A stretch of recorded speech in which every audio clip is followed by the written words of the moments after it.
How does regulation help everyday life? It makes you think easier and better. You live life with more ease. At a minimum, who wants that? At a minimum, we're not even talking about high performance. So, the way I want you to think about this ancient and primitive survival system that we're all preloaded with is like electricity in a building. So, when you have more and more demands of electricity on the building, stress, that building has to have more what? Grounding capacity to handle that load. Your regulation in your body. Can you guys see the correlation? Okay, so if you turn on every single light in your house, every single appliance, and it's the holidays, so you plug in all the holiday lights. Now, you're not that person who just puts a few in. You're that person that lights up the house, the outside, the ceiling, the roof. If there's a tree in the yard, it's getting lit up.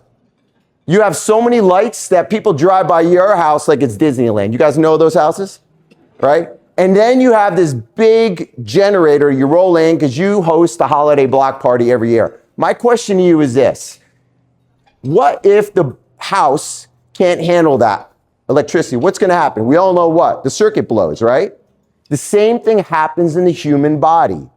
The body hits threshold, and when it hits threshold, the circuit starts shutting down, but it doesn't happen like a circuit in a house. We don't want that. That's called a heart attack or a stroke. Our bodies are pretty amazing. They can adapt, and it adapts to things you're like, oh my God, my body can handle a lot. But there's a point. There's a point that the body hits threshold. And when it hits threshold, it's not as obvious. It's a breakdown. It's subtle. It's kind of like that frog metaphor. You guys know the frog metaphor. You put a frog in hot water, it jumps out, right? But if you put a frog in nice, warm, lukewarm water and you slowly bring it up, we all know what's going to happen to the frog, right? The same thing happens to the human body. Breakdown occurs, but it happens subtly. And when that breakdown occurs, it starts to drive lots of other issues, signs, symptoms, and ultimately disease. We're not even talking about high performance. We're talking about minimum regulation to get basic health and wellness. Now, I've been in practice for close to 30 years.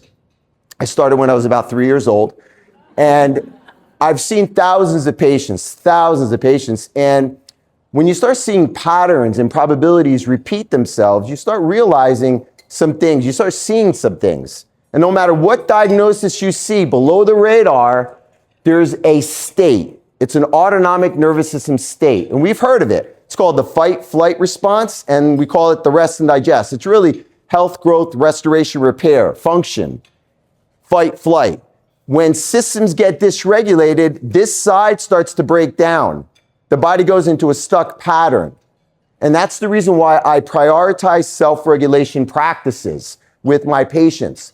But I don't start with them. And the reason why is because patients come into our center from the traditional mindset that the resources to heal are not in my body, they're outside of my body.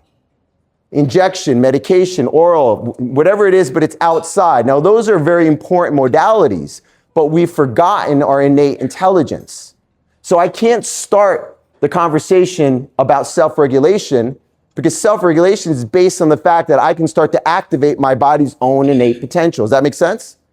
So I've been blessed to be trained in biomedical acupuncture.